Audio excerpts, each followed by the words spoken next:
Welcome back to the Byte Pod. Today we're diving into one of the most pressing issues shaping global e-commerce, and it's the shifting rules around small package trade and de minimis thresholds.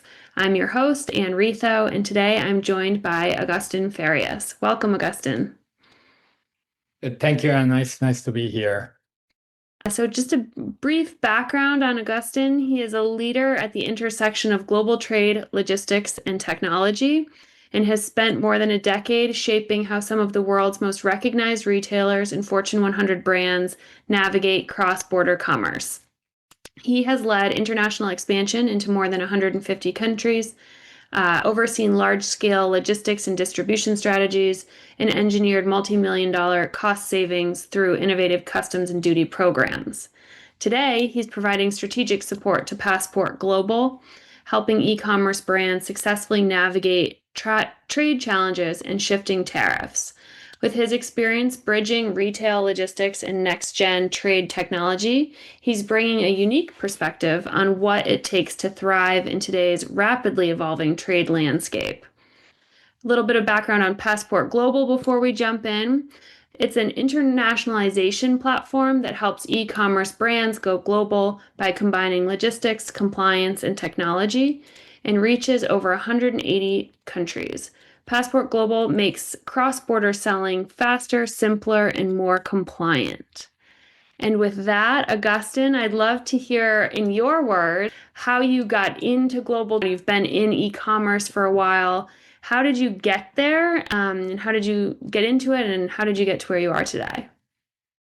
Yeah, thank you. And it's actually more than 20 years I've been in the industry so far. And it's funny because I was born in Mexico and I came to the US in 1999 during the first dot-com boom to start an internet company focusing on international e-commerce. So I've been in this industry since the 2000s.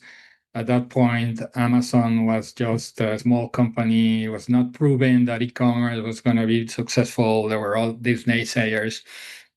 And one thing led to another. And I ended up getting into one of the largest transportation and shipping companies in the world, managing their e-commerce business for the Americas region, which is all the countries in the continent, from Canada all the way to Argentina. Get involved with some of the big marketplaces here in Silicon Valley and the biggest retailers in the world. And then recently also worked for D2C, direct-to-consumer brands on their international expansion and navigating all the complexities. Yes, we are in a very interesting time for sure, at the beginning of this year with all the new trade regulations and changes that are happening based on what the Trump administration is doing, which unless you live under a rock or in Mars, I'm sure everybody's aware of. With Passport, it's been a very interesting experience on how now being part of this platform that enables brands to go global. There's multiple strategies that they can use to navigate and mitigate some of these changing landscapes and risk. I'm going to start us off by going a little bit off script just because you brought up kind of the dot-com era as well. I feel like we hear a lot lately in the past 9 months, trade is changing. But obviously being in this field and with e-commerce in your lifetime in this world, is it ever not changing? Not at the pace that we're seeing recently, I will say. This month, this year, I mean, obviously last month was interesting to say the least, but this year it's been crazy, I will say. And I think we're at an inflection point also with the advanced technology and all the AI innovation that's happening, where now e-commerce, global trade, and technology are playing a key role in our everyday lives to some extent. So I would say that yes, it's been changing, but perhaps not at the pace that we've been seeing in the last couple of months. Yeah. And then shifting gears a little bit, obviously with e-commerce comes this concept of de minimis. I think people generally know, but for anyone who doesn't, can you walk through kind of what de minimis is? What are the thresholds? What changes have you seen? And then obviously, our recent changes in that it's September 2nd. Yeah. No, yeah. And I mean, even the name is not common. I think it became now a catchword, but people don't necessarily understand what it means, the minimus, right? So a little bit of background. This is part of basically the US tariff laws or trade laws that goes back all the way to 1930. At that point, the government was also looking at how do they protect their businesses and farmers and set up this what called section 321, which is the number in the trade code, where allowed for the importation of product below certain threshold or certain value. And that's where the word de minimis comes from, right? So import anything under that threshold, it will be considered duty free, right? So, or that de minimis. It was set up very low back then. Again, this was 1930s, 1940s. It was set up to $1, right? Wow. So yes, again, this was before obviously air transportation, before the advent of the internet and technology. And the main reason why it was set up that way is because they were trying to also be efficient and make sure that the customs authority don't spend more energy and resources and money having to inspect every single shipment coming in. So anything under $1, it was not even worth classifying or checking what was in the package. And therefore, they let it in without paying any duties. It was also set up to facilitate the tourism that came back from let's say any travel abroad and brought gifts or any product that they bought abroad coming into the US and without having to pay any additional tariffs or duties. So now fast forward to 2015 when it was called the Trade Facilitation and Trade Enforcement Act, TFTEA, where that de minimis went up to $800. Okay. So, and sometimes you hear the terminology type 86, which is what the Customs and Border Protection or CBP uses as a different importation modes. So the minimus or section 321 was equivalent to basically a type 86 entry. And at that point, many of the global e-commerce players that were starting to emerge, both here in the US as well as abroad, saw an opportunity to leverage this quote unquote loophole to try to bring products into the US without having to pay duties, right? That were under $800. So companies in China, primarily like Shein, Temu, or even sellers on Amazon Marketplace started taking advantage of this and shipping directly from China to the US consumer door. Any order over $800, they didn't have to pay any additional duties. So that put them at an advantage against US-based e-commerce players who saw this opportunity and then also say, well, maybe we can also play a part. And a whole industry of third-party logistics providers started to emerge outside of the US, in Mexico, across the border, or in Canada, where some of these e-commerce direct-to-consumer brands were to send their inventory, place them in these warehouses, and then the e-commerce players will receive the order and ship them across the border to the US consumer without having to pay duties. So there was a whole industry, again, that took advantage to the point that in 2016, after this de minimis threshold was increased, the number of shipments entering the US under this type 86 was about 153 million, which was already a lot. This year alone, it went up to 1.4 billion shipments. Wow. Yes. And about 75 to 80% of these shipments were coming directly from China. Okay.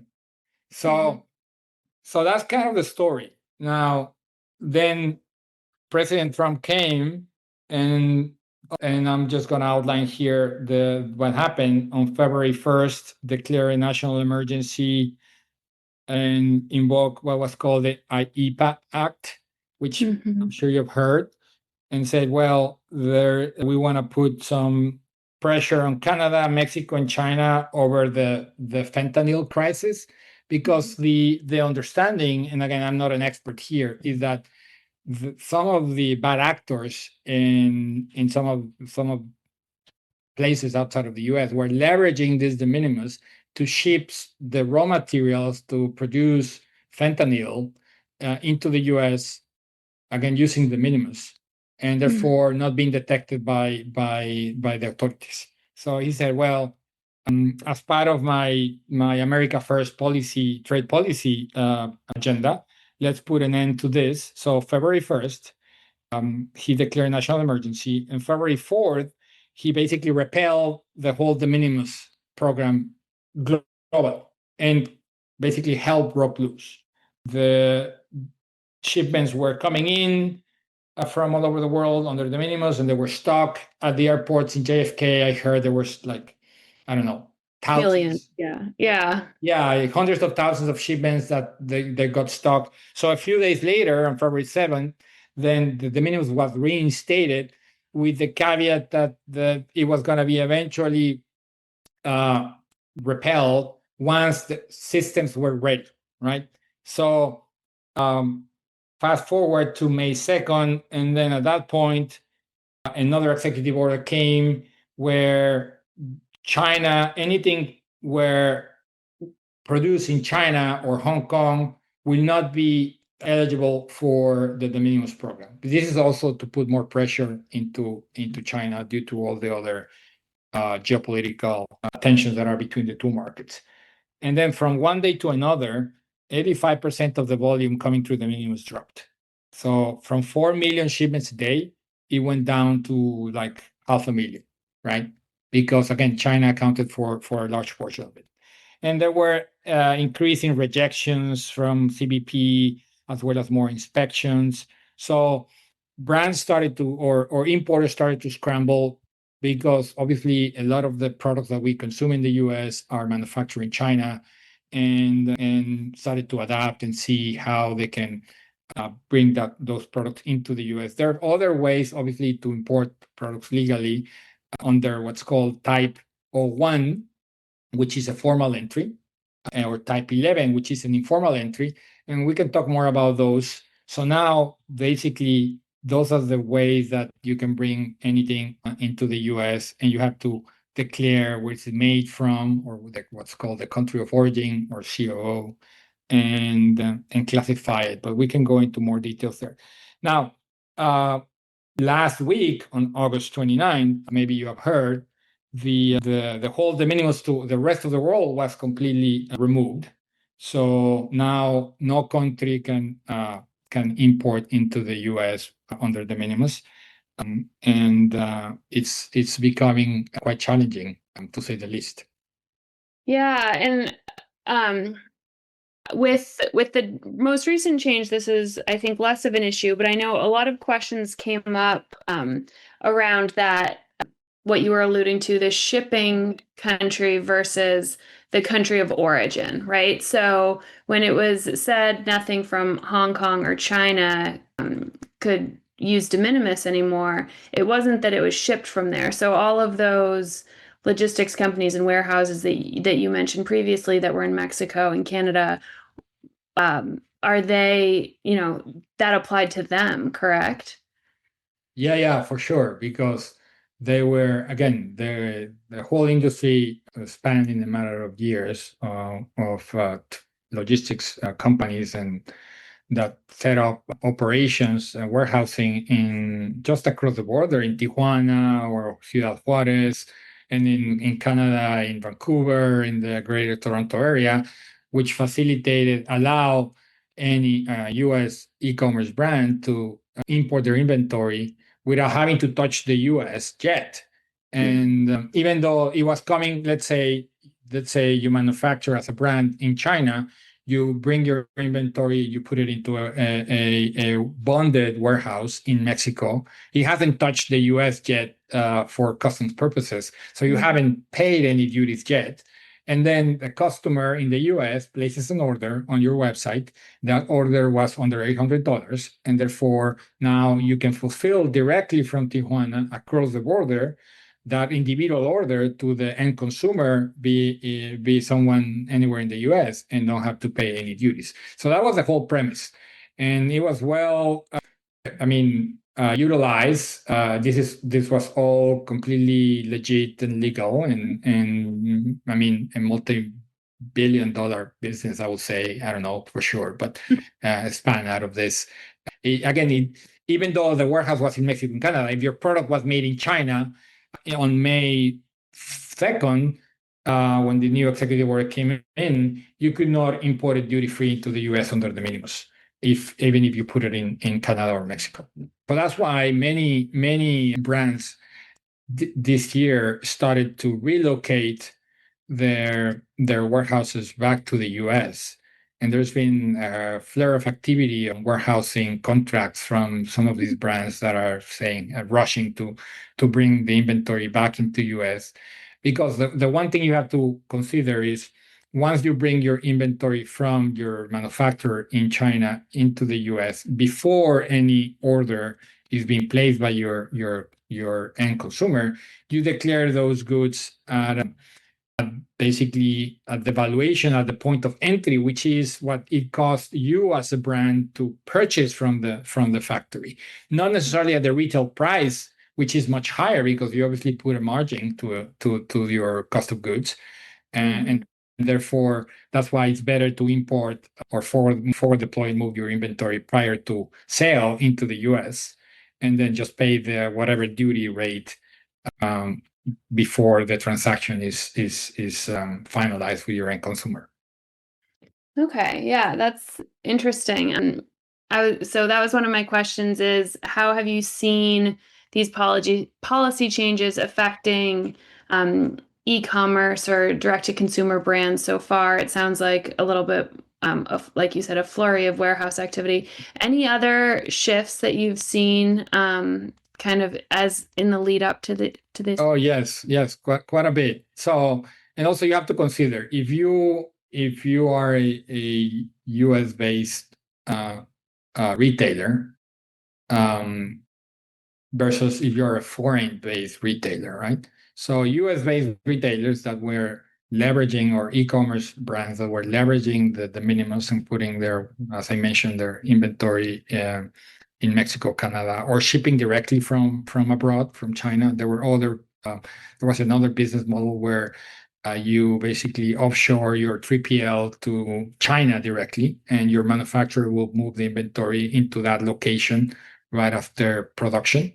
And therefore, you have your goods available to sell faster because you don't have to move them via ocean. So that was another model, and then ship directly to China. So all those brands started to, relocate into the US. Of course, they're given not necessarily because just the end of the Minimus, but the increase in tariffs. Many brands started to negotiate with their suppliers and see if they can take or share the additional cost of the duties. I've heard that some Chinese manufacturers are actually willing to do that. And then as a brand, you have to consider if you're increasing your prices to accommodate for the additional duties. Again, many brands are doing that. Some of the larger ones are much more careful because they can get in the public debate with the administration. We've seen with Amazon or even Walmart or some of the large retailers. So negotiation with suppliers, increasing prices, relocating to the US, the use of bonded warehouses within the US that allows you to import without having to pay duties on the time of importation. You only pay them once the item leaves that warehouse. and you pay the duty. There's the specific type of warehouse where you won't pay the duty that is active at the time of export, meaning at the time of exit of the bonded warehouse, even though the product is already in the US. And then I would say what I've seen a lot is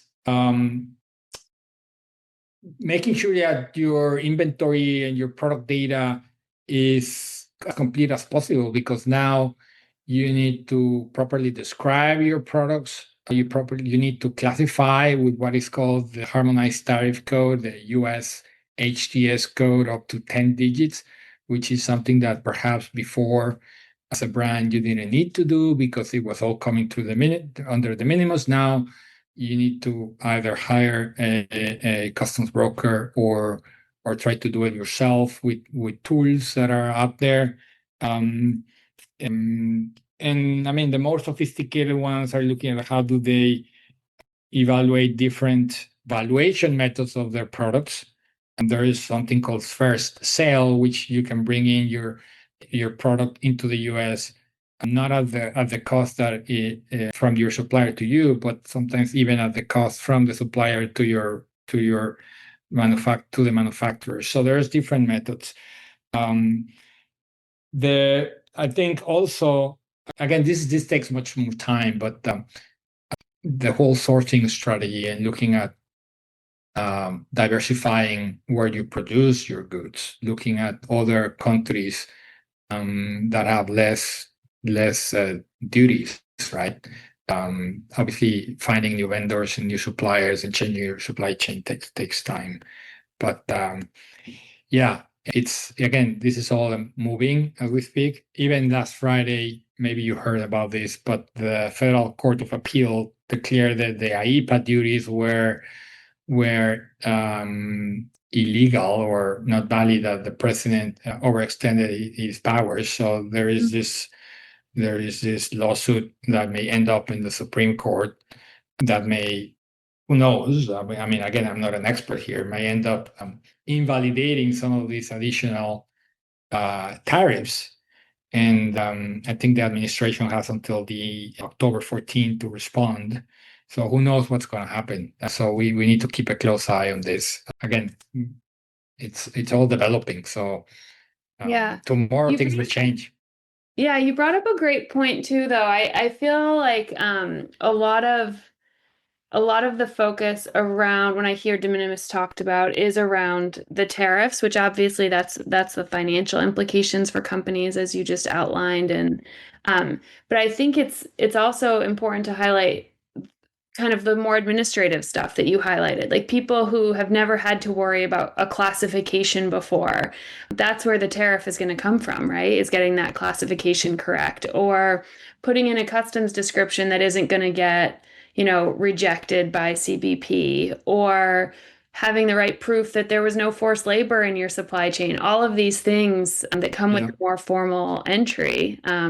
Correct. Yeah. Some of the other things, and I may just go into details of what Passport is doing. And again, I mentioned also that there are obviously non-US based brands that are impacted by this end of the Minimis. European brands that have a large customer base in the US, or even all the Asian or Chinese sellers. So I mean, I've heard some cases where they are probably even reconsidering their U.S. strategy and pausing to some extent. In fact, based on what happened last week, there is about 25 countries that have temporarily paused the postal shipments to the U.S. because there's still confusion of the requirements.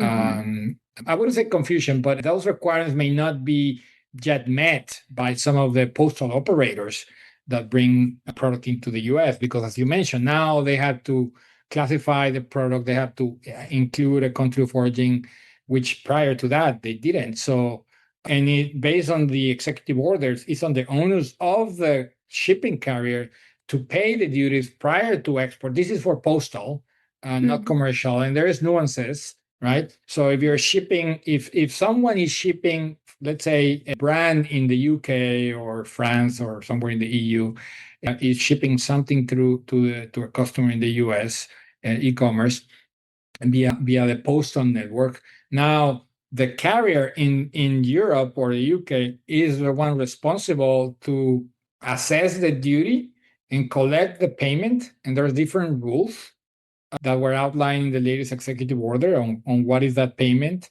It can go from $80 to 200 per shipment based on the country of origin. But they are responsible. So now those carriers need to obviously collect all that information that they may not be ready to. So that's why, as I said, I think about 25 countries have actually paused shipments. But then again, Passport does support some of those markets, and we mainly ship commercial into the US, but we're also promoting or facilitating what we call in-country fulfillment or in-country enablement that allows a brand in Europe or in Canada to, as I mentioned, bring their inventory into the US, put it into a 3PL, into a warehouse in the US prior to sale. Therefore, you bring that all as a formal entry under type 01. You have to pay the appropriate duties on the cost of goods, and then you house your product in the US, and then once it's sold, then we facilitate the transportation. Another service that is now becoming more relevant, and is something that many exporters from the US didn't know much about, especially in the e-commerce world, is duty drawbacks. That is something that it's been around for many years, and it's been used by large corporations. And it's very simple. The duty that you as an importer pay to the US government as you bring your product into the US, you're entitled to claim up to 99% of that, duties and fees, as long as you don't modify the product in the US and you export it again.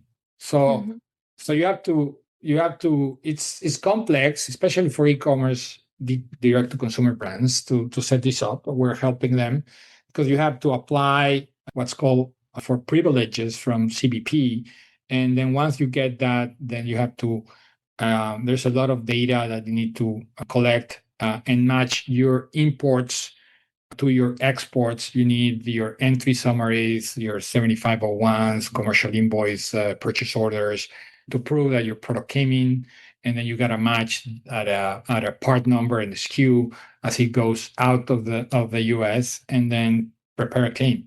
So, but there's again a lot of money left on the table by many exporters because they are not taking advantage of it. Now with the duty rates much higher, now brands and e-commerce retailers are starting to look into how do they take advantage of this, because this is basically a tax refund almost. Yeah.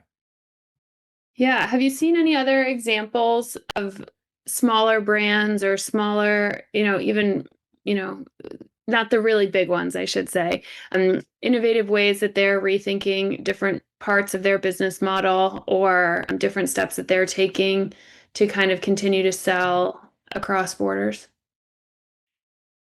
I mean, yes, I think, as I said, looking at their sourcing strategy, going from China to Vietnam or Southeast Asia or even South America, depending on what you produce, if it's apparel. There's some regions of the world that, for whatever reason, I'm not going to go into details, have lower duty rates on this reciprocal tariffs that the administration had put forward. So now it becomes more economical, perhaps, to produce your apparel in Central America or in South America than in Southeast Asia or China. So going back to the quality of the data and making sure what I've seen some brands is making sure they use technology, including AI, to classify. And again, there's also the innovation on tariff engineering, where obviously with the help of licensed customs brokers, you can basically modify your bill of materials a little bit and change the composition of a product from one higher duty rate classification to a lower one, And these are completely legal. I mean, as long as obviously you're properly disclosing what you're doing. But yes, there's again innovation on the use of technology and classify more efficiently, because before you didn't have to. So it's all about how do you leverage technology and supply chain efficiencies to look for reducing your duty exposure. But it's still developing. I think we're still early. I'm sure there's going to be more solutions coming up in the next months and maybe years. But we'll see how this all pans out, to be honest. I mean, I've even heard that there is an opportunity for the Minimis to come back at a much lower rate, not $100, but maybe at a more reciprocal rate, where if a country offers a duty-free of 50 euros or 50 pounds, maybe that's the same that the US will offer. Who knows? At this point, it could be anything. But yeah, I think it's all related to making sure your product catalog is as complete as possible, and you look at the best supply chain sourcing strategies in the short term and long term. And that's kind of what I've seen. Yeah, I think this is a theme that's echoed, I think, across many of our conversations with other podcast guests as well. And it's always kind of how to prepare for this crazy uncertainty and just the wild changes that are occurring. And we always come back to knowing your data, knowing your products, knowing your entities in your supply chain, having that all readily accessible so that if you do need to take a look at how something might change, if a tariff is going to change, how that'll affect your bottom line, what else you can do to kind of mitigate that. And then, even if it's de minimis, knowing your product codes, knowing your HTS, even if you haven't had to declare them up to this point, and keeping track of all of that data. So yeah, it sounds like the same advice continues here in this situation. Yeah, and again, it's complex, as I said, and yeah, many brands are, I think, if I can say, is obviously minimizing the impact, and some of the things because what we've seen.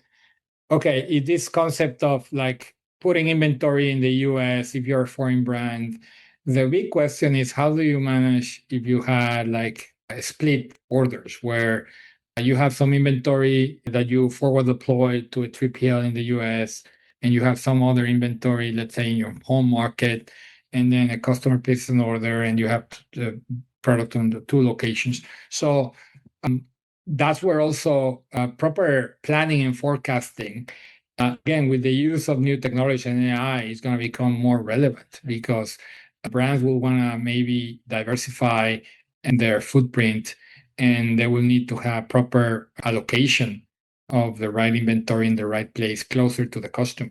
So I think cross-border e-commerce as we knew it is going to be changing forever, because before mid-market D2C direct-to-consumer brands were used to having one central location, one where they fulfill. Either if you're in the US, you ship internationally from the US to your customers in Canada or Europe, or vice versa. Now maybe there's going to be the opportunity to put inventory in different nodes in different countries. But again, the proper allocation of what to put where is going to be crucial. So this is where new technology with the help of AI is getting developed and offered to brands. So, I mean, to some extent, it's exciting, and there is a lot of opportunities for technology platforms and logistics providers to innovate as all this develops. Yeah, that's great. As we look to wrap up today, this has been a great conversation. Any final advice you have for e-commerce or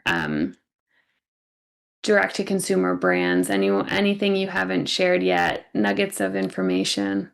Yeah, I mean, as we get to the holiday season and brands start preparing for peak, which is fast approaching, and during the Black Friday, Cyber Monday event, and then closer to end of year. I think brands will have to be nimble and understand that there's constant change. So you have to obviously execute your day to day, but also think about your mid to long term strategy almost at the same time, and be ready for disruption, for change. So as you look at signing new contracts with new providers, maybe don't sign any more than a 2-year contract because you never know what's going to happen. Obviously, negotiate hard your rates. Make sure there are caps in terms of increases per year. So I think this change will be the norm for the next couple of months. So I'll say just be ready for that. I can't believe it's already that time. I'm still it was Labor Day yesterday. I'm looking, still in summer mindset, but you're right, it's right around the corner. We're September, and many brands are starting to plan their peak strategy and making sure inventory is put on is ready. So, which is something else that will happen, right? With all these new increases in duties, many brands start to move their products ahead and overstock inventory in the US before the new rates came into effect. So there's been changes and disruption in the global flow and the rates of ocean and air carriers.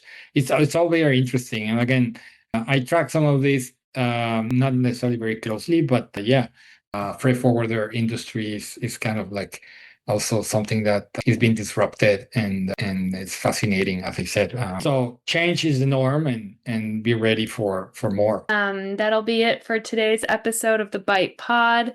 Thank you so much, Agustin, for helping unpack de minimis, small package trade, and what these regulatory changes mean for e-commerce and for customers worldwide. So as we've heard, the landscape is shifting fast, but with the right business strategy, we can turn all of these challenges into opportunities for growth, I think. And here at Byte, we will continue helping companies screen entities, products, and then keep up to date on trade regulations. And if you enjoyed today's conversation, be sure to follow the Byte Pod wherever you get your podcast, and stay tuned for more insights on trade, technology, and the future of global commerce. Thanks, Agustin. Thank you, Anne.